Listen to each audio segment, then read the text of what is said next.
کے پیارے غلاموں، حضور فرماتے ہیں میں تجارت کی گھر سے کہیں دور گیا ہوا تھا، میں 3 دن کے بعد جب آیا تو میری چچی جان فاطمہ بنت اسد حضرت علی کی امی جان حضرت علی پاک کو لے کے آئیں، آقا علیہ السلام کی گود میں ڈال دیا اور یہ عرض کی کہ یہ 3 دن ہو گئے ہیں اس نے ابھی تک آنکھیں نہیں کھولی۔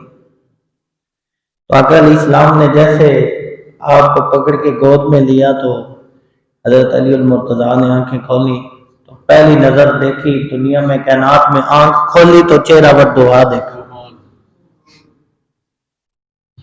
اللہ کی مرضی ایسے تھی، رب نے جب نام علی رکھنا تھا، اونچی شان والا بنانا تھا، تو پھر اس کی ابتدا بھی شان والے رسول سے کرنی تھی۔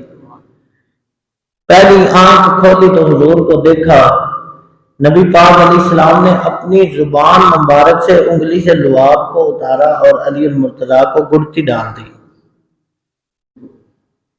آقا علیہ السلام کے پیارے غلاموں، نبی پاک علیہ السلام نے حضرت علی سے اتنا پیار کیا کہ ایک موقع پہ جب حضور نے مہاجر اور انصار کو آپس میں بھائی بھائی بنایا، حضور ایک مہاجر صحابی کو پکڑتے اور ایک انصاری صحابی کو پکڑتے اور فرماتے تو اس کا بھائی ہے۔ انصار نے اتنی قربانیاں دی، اپنا مال قربان کر دیا، اپنے گھر کے 2 حصے کیے، انصار صحابہ نے ایک حصہ خود رکھتے، ایک حضور کے مہاجر صحابی کو دے دیتے۔ یہاں تک اصحار کی یہ انتہا تھی کہ جس کی 2 بیویاں تھیں اور جس حضور کے مہاجر صحابی کی شادی نہیں کی ہوئی، انہوں نے اپنی انصار نے ایک ایک بیوی کو طلاق دے دی اور پھر ان کی شادی اپنے حضور کے دوسرے غلاموں سے کروا دی۔ اتنی بڑی قربانیاں حضور کے صحابہ نے دی۔ آج لوگ ان کے بارے میں زبان درازیاں کریں تو ہم کیسے خاموش رہ سکتے ہیں؟ نبی پاک علیہ السلام نے جب سب کو بھائی بھائی بنا دیا تو حضرت علی اکیلے کھڑے تھے اور بڑے افسردہ تھے۔ عرض کی یا رسول اللہ، آپ نے سب کو بھائی بھائی بنا دیا تو میں تو اکیلا ہوں، میرا بھائی کسی کو بھی نہیں بنایا۔ تو آقا علیہ السلام نے فرمایا علی تو آگے حضور نے اپنے سینے کے ساتھ لگا لیا، فرمایا یہ سب آپس میں بھائی بھائی ہے اور تو میرا بھائی ہے۔ اتنا پیار دیا، لیکن پوری زندگی علی المرتضیٰ نے یہ نہیں کہا کہ میں حضور کا بھائی ہوں، میں حضور جیسا ہوں۔ حضور کے سارے صحابہ جتنا بھی پیار ملا، پھر بھی حضور کے صحابہ نے یاد کی یا رسول اللہ آپ تو برا ہیں، ہم تو آپ کے غلام ہیں۔ حضور جیسا بننے کی کسی نے کوشش نہیں کی۔ حضرت علی المرتضیٰ شیر خدا کے والد جناب ابو طالب، آپ کے حالات بہت زیادہ جب خراب ہو گئے، یعنی غربت تھی بہت زیادہ، تو نبی پاک علیہ السلام نے جا کے کہا کہ یہ علی مجھے دے دیں، اس کی کفالت میں کروں گا۔ عرب کا یہ دستور تھا، وہ ایک دوسرے کی اولاد کو بانٹ لیا کرتے تھے، وہ ایک دوسرے کے دکھوں کے ساتھی بنا کرتے تھے۔ یہ نہیں ہوتا تھا کہ ایک طرف تو سونا بن رہا ہے اور دوسری طرف آلو کے ساتھ بھی روٹی کھانے کے لیے کوئی چیز نہیں ہے۔ تو یہ عرب کا دستور تھا، وہ بانٹ لیتے تھے، اولاد کو بانٹ لیتے تھے کہ مجھے دے دو، اگر آپ کے حالات ٹھیک نہیں ہے ایک مجھے دے دو، دوسرا بھائی کہتا تھا ایک مجھے دے دو۔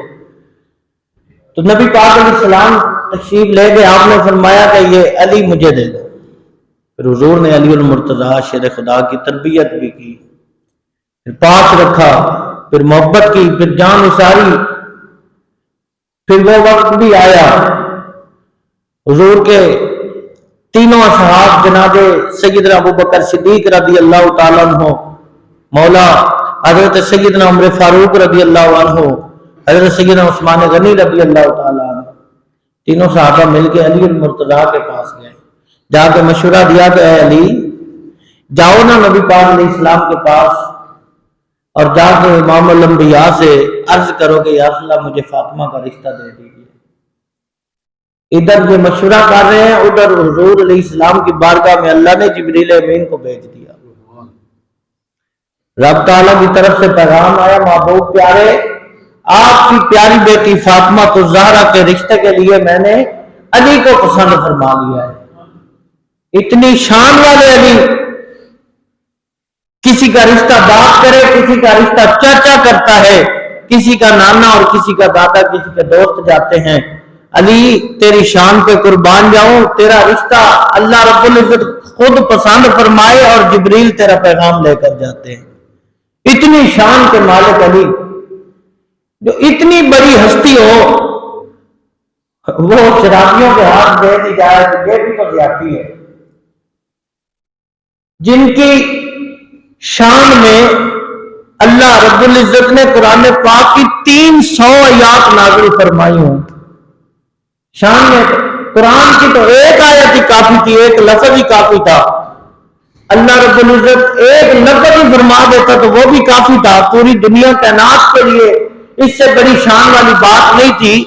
جس کی شان میں اللہ رب العزت نے 300 قرآن پاک کی آیات نازل فرمائی ہوں، تو اس کا ذکر، جس کا ذکر قرآن کرے تو اس کا ذکر ڈوٹی پینے والا کرتا رہے اور ہم اس کو کچھ کہیں بھی نہ، ہم منع بھی نہ کریں. چرسی، شرابی اور نشے کی حالت میں دوست علی علی کرتے رہے اور ہم ان کو کچھ بھی نہ کہیں. یار یہ ناانصافی ہم نے کی ہے. ہم نے اتنی بڑی خوبصورت اور پاک ہستی پکڑ کے ہم نے ناپاک لوگوں کے ہاتھ میں دے دی ہے. اس کا بھی سوال ہم سے ہونا ہے. ہم نے اللہ کی بارگاہ میں جواب دینا ہے اگر ہم نے ان لوگوں کا تعاقب نہ کیا. نبی پاک علیہ السلام کے پیارے غلاموں، آقا حضرت رحمت اللہ علیہ آپ کے پاس آپ کا مرید ایک شخص کو لے کے آیا اور اس نے آ کے کہا حضور یہ میرا دوست ہے، یہ کہتا ہے کہ نبی پاک علیہ السلام کی ایک بیٹی ہے اور میں کہتا ہوں نبی پاک علیہ السلام کی 4 بیٹیاں، 4 شہزادیاں ہیں. تو یہ کہتا پھر مجھے نام بتاؤ. حضور مجھے نام نہیں آتے، آپ ذرا اس کو حضور کی شہزادیوں کے نام تو بتا دیں. نبی پاک علیہ السلام کے پیارے غلام اعلیٰ حضرت رحمت اللہ علیہ اس کا سوال سن کے اٹھے اور گھر چلے گئے. اب اس مرید کے ساتھ آنے والا شخص کہتا ہے دیکھا تیرے پیر کو بھی نہیں پتا. وہ گھر کتاب دیکھنے دیا اور وہاں سے پڑھ کے آئے گا اور آ کے مجھے بتائے گا. حالانکہ یہ بھی عیب نہیں تھا، پڑھ کے بتا دیتا غلط بتانے سے بہتر ہوتا ہے. لیکن بات کچھ اور تھی. تھوڑی دیر کے بعد جب اعلیٰ حضرت رحمت اللہ علیہ گھر سے باہر تشریف لائے تو تازے پانی کے قطرے ٹپک رہے تھے اور صاف ستھرا نیا لباس دوبارہ پہنا ہوا تھا. تو اب مرید نے عرض کی حضور آپ گھر میں کتاب پڑھنے گئے تھے، یہ تو تب سے مجھے تانے دے رہا ہے. لیکن اعلیٰ حضرت رحمت اللہ علیہ آپ نے فرمایا جن ہستیوں کا تو نے نام پوچھا تھا میں احمد رضا اس محبوب کے در کا گدا ہوں، تازے غسل اور تازے سوٹ کے بغیر ان کا نام لینا بے ادبی سمجھتا ہوں. میں تو تازہ غسل کرنے گیا تھا کہ میں نے حضور کی آل کا نام لینا ہے. ایک ہے باوضو ہو بندہ اور پاک ہو، خوشبو بھی لگی ہو، لیکن ادب کا تقاضا پھر وہ پورا کرنے کے لیے دوبارہ غسل کرے تو پھر بھی وہ کہے کہ یہ بھی ابھی ان کی شان کے لائق نہیں ہے. تو ایک بندہ جس نے سال غسل نہ کیا ہو، پورا گندا بال ہو، سڑک پہ پڑا ہو، پیشاب کی اس سے سمیل نہ آ رہی ہو، گندا سارے زمانے سے ہو اور وہ کہ میں علی والا ہوں، نہ. یہ تو وہ ہستیاں ہیں جن کا ایک بار نام لینے سے رب تعالی لاکھ گناہ معاف فرما دیتا ہے. میاں محمد بخش رحمت اللہ علیہ آپ فرماتے ہیں آل نبی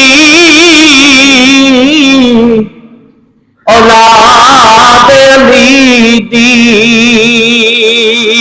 تے صورت شکل ہونا دی او نام لیا لکھ پاک نہ رہندے تے میلے اندر دی جان دی. یہ وہ ہستیاں ہیں جن کا ذکر کرنے سے اندر کی ناپاکی چلی جاتی ہے. تو جس کا ظاہر بھی پاک نہ ہو تو کیسے ذکر کر سکتا ہے. نبی پاک علیہ السلام کے پیارے غلاموں، نبی پاک علیہ السلام نے پھر بلا کے فرمایا اے علی میری بیٹی فاطمہ کے لیے میرے رب نے تیرا رشتہ پسند فرما لیا.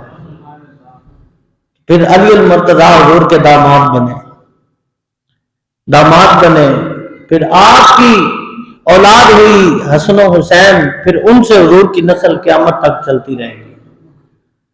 کوئی بھی سید ہوگا تو وہ علی کی اولاد سے آگے چلے گا. جس کا سلسلہ نسب امام حسن اور امام حسین تک جائے گا وہی سید ہوگا. اب جس کے چہرے کا رنگ ہی بدل جائے علی کا نام سن کے اور پھر وہ کہے کہ میں سید بھی ہوں، تو یہ کیسے؟ یہ دل نہیں مانتا کہ جس کے بعد دادا کا ذکر ہو اور ذکر سن کے اس کا چہرہ بدل جائے.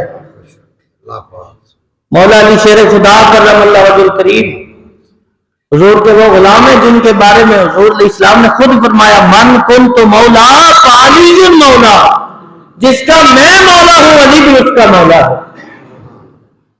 جس کا میں مولا ہوں، مولا کا معنی مددگار ہے. اس بات پہ بھی لڑائی ہے کہ علی کو مولا نہیں کہنا چاہیے.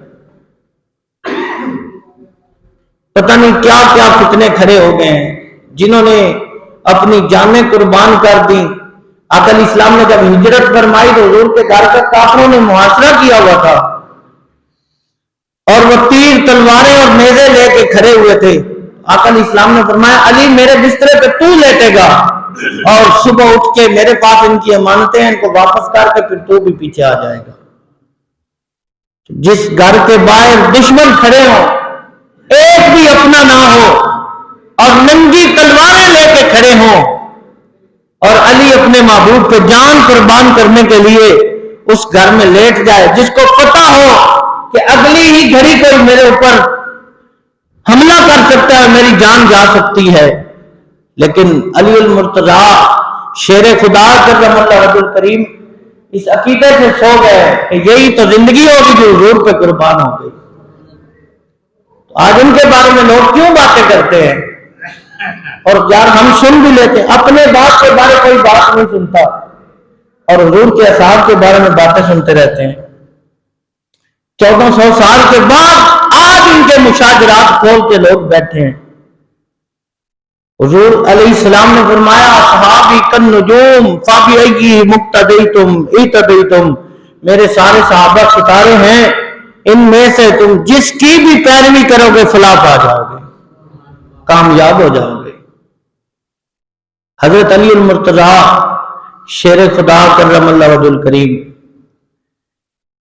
آپ کی پھر شادی جب ہو گئی تو ایک دن ایسا بھی آیا کہ آپ کا اور حضرت سیدہ فاطمہ الزہرا رضی اللہ تعالیٰ عنہ کا پیار بھرا کوئی معاملہ ہو گیا. حضرت علی المرتضیٰ شیر خدا رضی اللہ تعالیٰ عنہ جا کر مسجد میں لیٹ گئے. دیوار کے ساتھ ایسے زمین کے اوپر لیٹے ہیں اور مٹی لگی ہے جسم کے اوپر.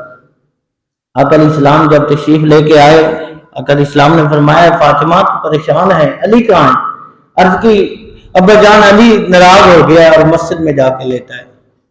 آقا علیہ السلام نے سیدہ کائنات کا ہاتھ پکڑا اور حضور مسجد میں تشریف لے کے آئے اور علی المرتضیٰ کا ہاتھ پکڑا. علی المرتضیٰ کے ہاتھ کے اوپر سیدہ کا ہاتھ رکھا اور سیدہ کے ہاتھ کے اوپر آقا علیہ السلام نے اپنا مبارک ہاتھ رکھا اور فرمایا یا ابا تراب، اے مٹی والے. ابا تراب کہا یا ابو تراب کہا. آقا علیہ السلام نے فرمایا یا ابو تراب، اے مٹی والے تو ناراض کس بات سے ہوا ہے؟ جب آقا علیہ السلام نے اتنے پیار سے یہ بات کی تو حضرت علی المرتضیٰ شیر خدا اٹھ کے بیٹھ گئے اور عرض کی یا اللہ جب آپ آ گئے تو آپ تو ناراضگی نہیں کوئی. اس میں نبی پاک علیہ السلام کی سیرت کا بھی خوبصورت پہلو نظر آ رہا ہے کہ سسر بھی ایسا ہونا چاہیے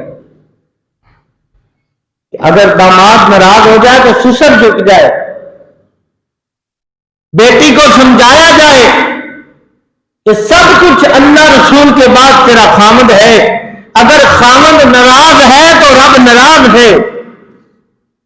اللہ رب العزت قیامت کے دن عورت کے معاملے میں رب فرمائے گا اس کی ساری نیکیاں، حج، روزے، زکات، ساری چیزیں، نفل، نمازیں، ہر چیز اللہ رب العزت فرمائے گا ٹھیک ہے یہ تو نے کیا، یہ میرے لیے کیا تھا، رب تعالی رکھ دے گا۔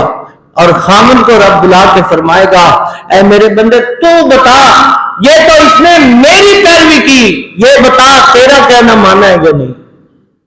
اے میرے بندے اگر تو راضی ہے تو پھر یہ سب کچھ قبول ہے، اگر تو ناراض ہے تو پھر اس کا کچھ بھی قبول نہیں ہے۔ تو جب اللہ کے حبیب علیہ السلام نے فاطمہ الزہرا کو یہ سبق دیا کہ تیرا خامن ناراض ہے تو تو جائے گی معافی مانگنے کے لیے، اور حضور خود تشریف لے گئے پیار بھرا معاملہ ختم کرنے کے لیے۔ یہ علی کی شان تھی کہ آقا علیہ السلام خود تشریف لے گئے، اور علی سے حضور نے پیار فرمایا۔ علی المرتضیٰ شیر خدا کو جب آقا علیہ السلام نے یہ فرما دیا نا یا ابا تراب، یا ابو تراب، ابو تراب کا ابا تراب یا ابو تراب دونوں لفظ ایک ہی ہیں عربی میں، دونوں کا معنی ہے مٹی والا۔ جب آقا علیہ السلام نے یہ نام فرمایا، حالانکہ جو ناراض بندہ ہوتا ہے اس کو کوئی بھی بات کی جائے تو وہ بری لگتی ہے، لیکن علی المرتضیٰ کو حضور سے پیار اتنا تھا، معاملہ تھا میاں بیوی کی ناراضگی کا۔ آقا علیہ السلام نے زندگی میں ایک بار ہی فرمایا اس وقت جب ناراض تھے یا ابو تراب، یہ نام اتنا علی المرتضیٰ کو پیارا لگا، جب تک باقی زندگی تھی آپ یہی کہتے تھے وہ لوگوں مجھے ابو تراب کہا کرو، لوگوں مجھے ابو تراب کہا کرو، مجھے مٹی والا کہا کرو، مجھے مٹی سے انس ہو گیا ہے۔ جب میرے آقا نے فرما دیا تو مٹی والا ہے اے ابو تراب، تو آپ جب بھی اپنا نام لکھتے تھے تو ساتھ میں کنیت لکھا کرتے تھے، تخلص لکھا کرتے تھے ابو تراب۔ اسی بات کو اعلیٰ حضرت رحمت اللہ علیہ بھی بیان فرماتے ہیں، آپ فرماتے ہیں ہم خاک ہیں اور خاک ہی ماں ہمارا، خاکی تو ہے آدم جد اعلی ہمارا، ہم خاک اڑائیں گے جو وہ خاک نہ پائی، آباد رضا جس پہ مدینہ ہے ہمارا، اس نے لقب خاک شہنشاہ سے پایا، وہ ہے دل قرار وہ مولا ہے ہمارا۔ علی المرتضیٰ آقا علیہ السلام نے فرمایا جس کا میں مولا اس کا علی مولا۔ مولا عربی کا لفظ ہے، اس میں تو لڑائی بنتی نہیں یار، زبان کا لفظ کا فرق ہے۔ مولا عربی میں مولا کہتے ہیں، اردو میں مددگار کہتے ہیں۔ آقا علیہ السلام نے فرمایا جس کا میں مولا اس کا علی مولا۔ آج ہم کہتے ہیں جی علی کو مولا نہیں کہا جا سکتا، مولا مددگار، مولا نہ ہمارا مددگار۔ جو حضور کے گھر میں پلے وہ مولا نہیں ہو سکتا، کیسی عقل کی کمی ہے جو صدقے کی روٹیوں پہ مدرسے میں پلے اس کو مولا نہ کہا جا سکتا ہے۔ لفظ تو عربی کا ہے، مولا نا کا معنی ہمارا مددگار، مولا کا معنی مددگار۔ آقا علیہ السلام نے فرمایا جس کا میں مولا اس کا علی مولا۔ اگر علی مولا نہیں ہو سکتا تو مولوی مولا نہ کیسے ہو سکتا ہے؟ ہر مسلک کا مولوی خود کو مولا نہ کہلاتا ہے۔ جو علی کے مولا ہونے پہ اعتراض کرتا ہے وہ بھی خود کو مولا نہ کہلاتا ہے۔ یعنی بندہ خود مددگار 14 صدیوں کے بعد صدقہ کھا کے پڑھنے کلمے والا مولا نہ ہو سکتا ہے، امام الانبیاء کا داماد مولا کیوں نہیں ہو سکتا؟ ہمارا تو یہ عقیدہ ہے کہ من کنت مولا فعلی مولا۔ آقا علیہ السلام جس کا میں مولا اس کا علی مولا۔ آقا علیہ السلام نے فرمایا انا مدینۃ العلم وعلی بابها، میں علم کا شہر ہوں، علی اس کا دروازہ ہے۔ اب ہر مسلک میں ہر بندہ ہی کہتا ہے کہ ہمارے فلاں حضرت صاحب بڑے اللہ کے ولی ہیں، بڑے اللہ کے ولی ہیں، تو ولایت تو چلی ہے علی سے. آقا علیہ السلام نے فرمایا میرا یار علی ولایت بانٹے گا, جس کو علی سے پیار ہوگا اس کو ہی ولایت دے دی جائے گی.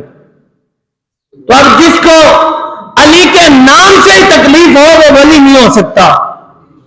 ہاں, اور آقا جو کہ میں عاشق رسول ہوں اور علی سے میرا کوئی تعلق نہیں.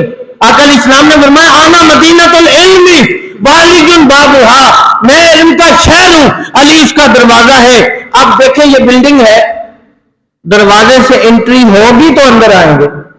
جو بندہ دروازے پہ نہیں جائے گا وہ دائیں بائیں گھومتا رہے گا. اب آقا علیہ السلام تک پہنچنے کے لیے, شہر میں داخل ہونے کے لیے دروازے کی ضرورت ہے. مطلب سمجھ لیں کہ جو علی سے نہیں ملے گا وہ حضور تک نہیں پہنچ سکتا. جو دروازے میں نہیں آئے گا وہ شہر میں داخل کیسے ہوگا؟ آنا مدینۃ العلم وعلی بابھا. آقا علیہ السلام نے فرمایا میں علم کا شہر ہوں, علی اس کا دروازہ ہے. جو میرے تک پہنچنا چاہتا ہے وہ علی سے پیار کرے. جو علی سے پیار کرے گا وہ میں مصطفیٰ سے پیار کر لے گا.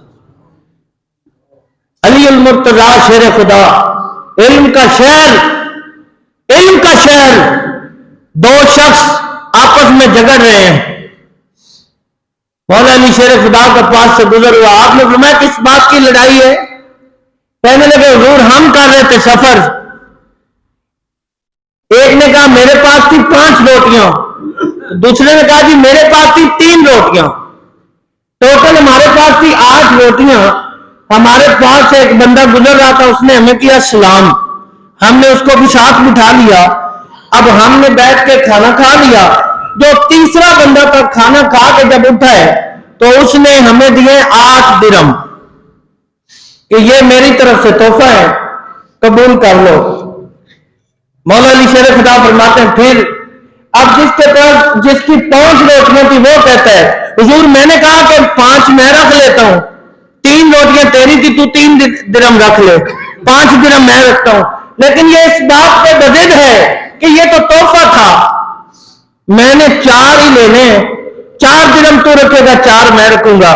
حضرت علی المرتضیٰ شیر خدا کرم اللہ وجہ الکریم آپ فرمانے لگے تو جس کی 3 روٹیاں تھی اس کو فرمایا یہ تو 3 ہی رکھ لے, اسی میں تیرا فائدہ ہے, اس میں تیرا فائدہ ہے, نہیں تو تجھے 1 درہم ملے گا. اس نے کہا یہ کون سا عجیب فیصلہ ہوا کہ مجھے 1 درہم ملے گا؟ آپ نے فرمایا اچھا اگر علی فیصلہ کر دے تو مان لے گا. اس نے کہا جی مان لوں گا. آپ نے فرمایا بیٹھ گئے. آپ نے فرمایا تیری کتنی روٹیاں تھی؟ جی 3. اس کی کتنی تھی؟ 5. ٹوٹل کتنی ہوگی؟ 8. اب 8 روٹیوں کے ہر روٹی کے 3 حصے بناؤ تو کتنے ٹوٹل حصے بن گئے؟ جی 24 حصے بن گئے. تو آپ نے فرمایا اب تو نے گنتی کیے تھے کہ تو نے کتنے کھائے ہیں؟ اس نے نہیں کی. آپ نے فرمایا اوسطاً لگا لیتے ہیں کہ 8 روٹیوں کے 24 حصے بنے تو 3 لوگوں نے کھا لیے, تو مثلاً ایک بندے کے حصے میں 8 حصے آ گئے. 8 یہ 24 ہو گئے نا, تو 24 حصے 8 حصے ایک بندے کے حصے میں آ گئے. تیری تھی 3 روٹیاں تو 3 روٹیوں کے حصے بنے 9. 8 تو نے کھا لیے, تیرا حصہ بچ گیا 1. اب اس کی تھی 5 روٹیاں, اس کے حصے بنے 15. 15 میں سے 8 اس نے کھا لیے تو باقی اس کے بچے 7. اب 7 اس کے تھے, 1 حصہ تیرا ایڈ کیا تو 8 اس نے اپنے کھائے, وہ 8 کے تجھے پیسے دے کے گیا ہے. تو اب تیرا جب حصہ ہی اس نے 1 کھایا ہے تو تیرے حصے میں درہم 1 آتا ہے. 7 حصے اس نے اس کی روٹی کے کھائے تو 7 اس کے حصے میں آتے ہیں. جب علی المرتضیٰ شیر خدا کرم اللہ وجہ الکریم آپ نے یہ فیصلہ دیا تو وہ مسکرا کے اٹھ گیا. اس نے کہا مجھے 1 ہی درہم قبول ہے. کیوں کہ آپ کے علم کا کمال ہے کہ آپ نے فیصلہ بڑا خوبصورت فرما دیا. ایک بڑا مشہور واقعہ ہے کہ 2 عورتیں لڑ رہی تھی بچے سے. ایک کہتی تھی میری بیٹی ہے, میرا بیٹا ہے, دوسری کہتی تھی نہیں تیری بیٹی ہے, بیٹا میرا ہے. آپ نے فرمایا طبیبہ کو بلایا جائے. طبیبہ کو بلایا گیا تو آپ نے فرمایا یہ دونوں مائیں ہیں, دونوں کے بچے ہیں, ایک کی بیٹی ہے اور ایک کا بیٹا ہے. آپ نے طبیبہ کو فرمایا کہ جاؤ ان دونوں ماں کا دودھ لے کر آؤ، اور وہ دودھ حجم میں ایک جتنا ہی تھا. آپ نے فرمایا اس کو تولا جائے. تو جب اس کا وزن کیا گیا تو ایک کا وزن سنگل تھا، دوسرے کا اس سے ڈبل ہوا. تو آپ نے فرمایا جس کا ڈبل ہے بیٹا اس کو دے دیا جائے وزن کے حساب سے. فرمایا جس کا ڈبل ہے اس کو بیٹا دے دیا جائے. تو جس کا وزن سنگل بن رہا ہے اس کو بیٹی دے دی جائے. تھا ایسے ہی، وہ سمجھ گئی. دونوں نے کہا حضور جو فیصلہ آپ نے کیا ٹھیک ہے، ہمیں قبول ہے. یہ واقعہ بات ایسے ہی ہے کہ میری بیٹی تھی تو جس کو بیٹا ملا اس نے کہا واقعی بیٹا میرا تھا. لیکن آپ بتائیں دیکھنے میں دودھ اتنا ہی لگ رہا ہے دونوں طرف سے، تو آپ یہ تو بتائیں آپ کو کیسے پتہ چلا؟ یہ وزن کیسے بڑھ گیا؟ یہ وزن کم کیسے ہوا؟ تو آپ نے فرمایا قرآن پاک نہیں پڑھا؟ للذکر مثل حظ الانثیین. اللہ تعالیٰ کا یہ فیصلہ ہے. رب فرماتا ہے عورت کے حصے میں ہم ایک حصہ رکھتے ہیں اور مرد کے حصے میں یعنی بچی ہو تو ہم اس کا ایک حصہ رکھتے ہیں، اگر بچہ ہو تو ہم اس کے 2 حصے رکھتے ہیں. آپ نے فرمایا جب بیٹی تھی بیٹی والی ماں کا دودھ ہلکا تھا اور جس کا بیٹا تھا اس کا دودھ رب نے باری رکھا ہے، وہ ڈبل ہے کیونکہ اس کو اللہ نے بیٹا عطا کیا. یہ آپ کا انصاف تھا، یہ آپ کا علم تھا. اقل اسلام کے پیارے غلاموں، یہ سب کچھ آپ نے قرآن سے اخذ کیا. آج تو جب ہم نے قرآن چھوڑا تو غیروں نے اس کو آگ لگانی شروع کی. ہاں جب ہم احتجاج کر رہے تھے پچھلے جمعے پارک میں آگ لگائی جا رہی تھی. سویڈن کے خلاف جب ہم احتجاج کر رہے تھے پچھلے جمعے تو وہ اس وقت ڈنمارک میں قرآن پاک کو آگ لگا رہے تھے. ان کو یقین ہو گیا ہے کہ اب علی تو نہیں آئیں گے، ان کے غلام بھی جا رہے ہیں. ہاں جنہوں نے سب کچھ قرآن سے تلاش کرنا تھا وہ سائنس کے پیچھے لگ گئے. جنہوں نے قرآن پڑھ کے اپنی زندگی کو آسان کرنا تھا وہ انگریز کو تلاش کر رہے ہیں. نبی پاک علیہ السلام کے پیارے غلاموں کو قرآن کو تو آگ لگے گی. علی المرتضیٰ فرماتے ہیں میرے اونٹ کی اگر نکیل بھی گم ہو جاتی ہے تو میں قرآن پڑھتا ہوں، اللہ مجھے قرآن میں ہدایت عطا فرماتا ہے اور میں تلاش کر لیتا ہوں. یہ قرآن اتنی شان والا ہے. علی المرتضیٰ شیر خدا کا یہ قرآن سے یہ محبت تھی. آپ فرماتے تھے جب بھی میرا دل کرے کہ میں اپنے رب سے باتیں کروں تو میں نماز پڑھتا ہوں، اور جب میرا دل کرے کہ میرا رب مجھ سے باتیں کرے تو پھر میں قرآن پڑھتا ہوں. یہ قرآن سے آپ کی واجبانہ محبت تھی، یہ آپ کا عشق تھا. اور پھر نماز سے محبت کمال. آپ کو تیر لگا، حضور کے اصحاب فرماتے ہیں ہم بڑی دیر تک کھینچتے رہے لیکن وہ نکل نہیں رہا، آپ کو بڑی تکلیف ہو رہی ہے اس تیر سے. تو نماز کا ٹائم ہوا، آپ نے فرمایا میں نماز پڑھتا ہوں، جب میں نماز میں مصروف ہو جاؤں تو یہ تیر نکال لینا. جب آپ نماز میں مصروف ہوئے تو حضور کے صحابہ نے وہ تیر کھینچ لیا. علی المرتضیٰ شیر خدا کو پتہ بھی نہیں چلا. یہ نماز میں اللہ کی یاد میں یہ عالم ہوتا تھا کہ جسم میں ترست تیر بھی اگر کھینچ لیا جاتا تو آپ کو پتہ نہیں چلتا تھا. یہ تھی علی کی محبت، یہ علی کی نماز سے محبت تھی. تو اب تو علی کرتے ہیں، گھوٹ گھوٹ کے پیتی، نہ نیتی نہ فضا پیتی. بس علی کو صرف باجے تبلے کے لیے رکھا ہوا ہے. جدھر بھی جائیں دم دم ایک کو ورد ہے دم دم علی علی. اور بھائی دم دم علی علی ورد تو ہے لیکن علی نے کون سا ورد کیا وہ کون کرے گا؟ جدھر بھی دیکھیں وہ علی کہتے ہیں ابو بکر کا پہلا نمبر، جاہل معاشرہ کہتا ہے علی کا پہلا نمبر. کہاں ہے ہمارا عقیدہ؟ جب حضور خود فرما کے جا رہے کہ ابو بکر کا پہلا نمبر اور عمر کا دوسرا نمبر، عثمان کا تیسرا نمبر اور علی کا چوتھا نمبر. ہمارے نوجوان بچے ان کو سکون ہی نہیں آتا جب تک اس طرح کی جہالت کو سن نہ لے. کہاں چلے گئے ہمارے قائد؟ یہ سیدھا سیدھا قرآن پاک کا انکار ہے جو یہ کہتا ہے کہ علی کا پہلا نمبر.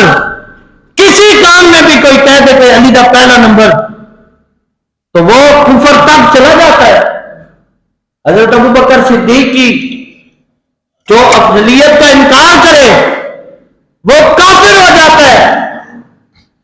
پہلا نمبر ابو بکر صدیق کا ہے اور یہ مولا علی شیر خدا نے خود فرمایا ہے.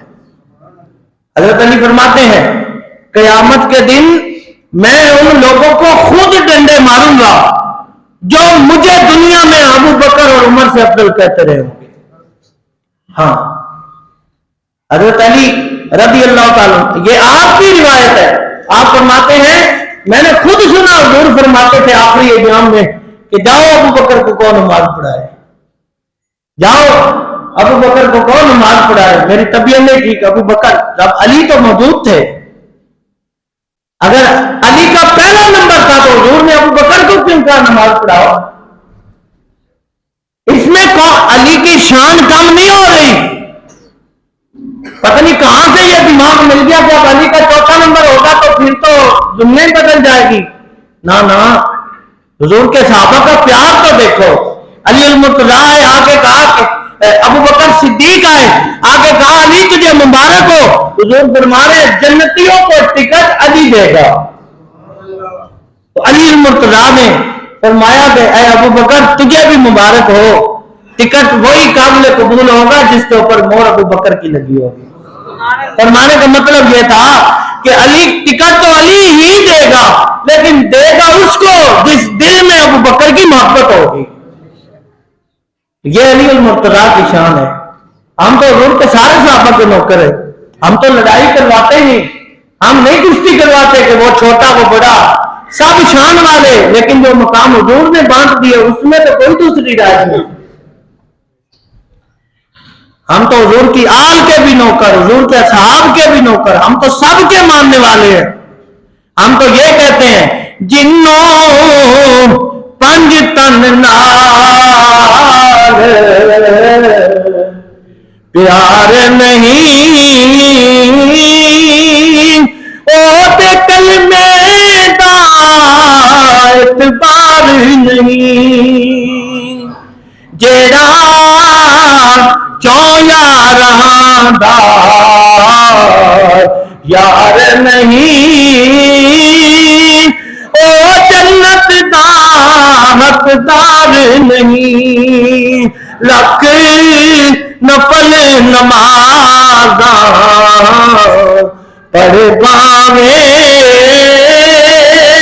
او لکھ لمے سجدے کر باویں، جے آل نبی دا دشمن ہے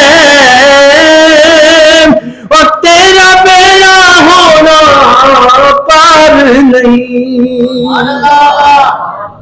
ہم تو یہ کہتے ہیں کہ سب سے پیار حضور کی آل سے بھی اصحاب سے بھی، کیونکہ یہی تو ہمارے لیے مشعل راہ ہیں، یہی تو وہ ہستیاں ہیں جن کی وجہ سے یہاں ہمارے تک اسلام پہنچا ہے.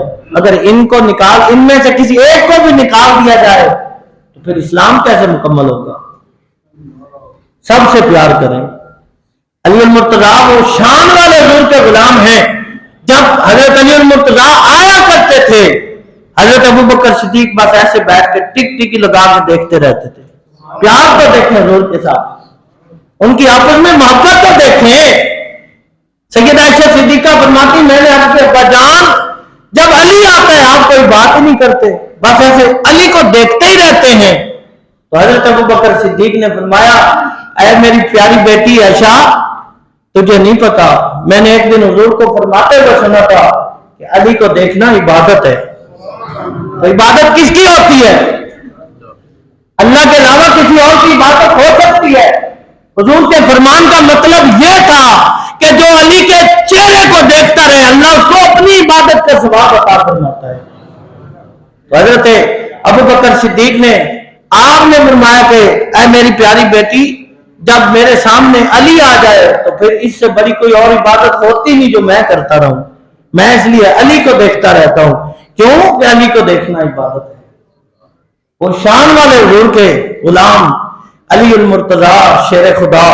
آپ کے دور میں جب فتنے اٹھے تو لوگوں نے کہا جی ابو بکر صدیق کے دور میں کوئی لڑائی نہیں ہوئی, فاروق اعظم کے دور میں کوئی لڑائی نہیں ہوئی, عثمان غنی کے دور میں کوئی لڑائی نہیں ہوئی, تو آپ آئے لڑائیاں شروع ہو گئی ہیں. تو آپ نے فرمایا لوگوں غور تو کرو, ابو بکر کا مشیر کون تھا؟ تو لوگوں نے کہا علی. تو آپ نے فرمایا عمر کا مشیر کون تھا؟ تو لوگوں نے بتایا علی. تو آپ نے فرمایا عثمان کا مشیر کون تھا؟ لوگوں نے بتایا علی. آپ نے فرمایا جب میرے مشیر آپ جیسے لوگ ہوں گے تو لڑائیاں تو ہوں گی. علی تو لڑائی چاہتا ہی نہیں تھا. جہاں بھی علی موجود ہوتا تھا وہاں معاملہ افہام و تفہیم سے حل ہو جایا کرتا تھا. آپ کے علم کی کمال دیکھیں, اللہ نے آپ کو ایسا علم عطا فرمایا تھا. جبریل آ گئے, ایک بہت بڑا لوگوں کا جمع غفیر ہے, تو جبریل آ کے کھڑے ہوئے. حضرت علی المرتضیٰ آپ اعلان کر چکے تھے جو پوچھنا ہے پوچھ لو, اور آپ نے یہ بھی فرمایا میں بتا سکتا ہوں تم کیا کھا کے آئے ہو اور گھر کیا رکھ کے آئے ہو. یہ حضور کے علم کی خیرات ملی تھی. علی المرتضیٰ کے سامنے ایک شخص آ کے کھڑا ہوا. اس نے کہا علی بتاؤ اس وقت جبریل کہاں ہے؟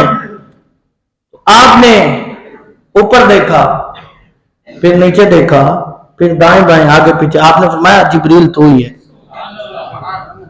اس نے کہا آپ کو کیسے پتا؟ یہ حضور کے غلاموں کی شان ہے. علی المرتضیٰ فرماتے ہیں میں نے یہاں کھڑے ہو کے اوپر دیکھا سدرۃ المنتہا, 7 آسمانوں سے اوپر جا کے سدرۃ المنتہا ہے. تو علی فرماتے ہیں میں نے وہاں دیکھا جبریل وہاں نہیں تھے. پھر میں نے تحت الثری تک دیکھ لیا تو جبریل وہاں بھی نہیں تھے.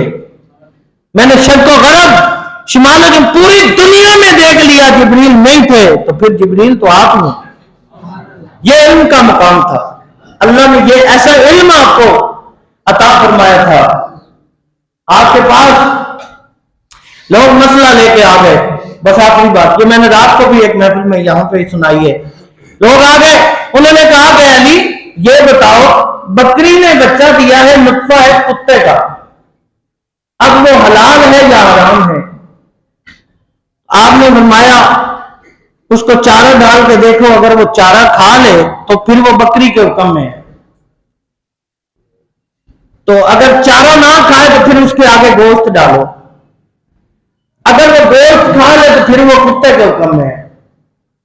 دکھنے میں مکمل جسامت اس کی بکری کی طرح ہی ہے. آپ نے فرمایا اگر وہ چارہ کھا لے تو بکری کے حکم میں ہے, اگر وہ گوشت کھا لے تو پھر وہ کتے کے حکم میں ہے. اب انہوں نے کہا یہود و نصارہ اکٹھے ہو کے آئے تھے, وہ یہ چاہ رہے تھے کہ علی کو لاجواب کیا جائے.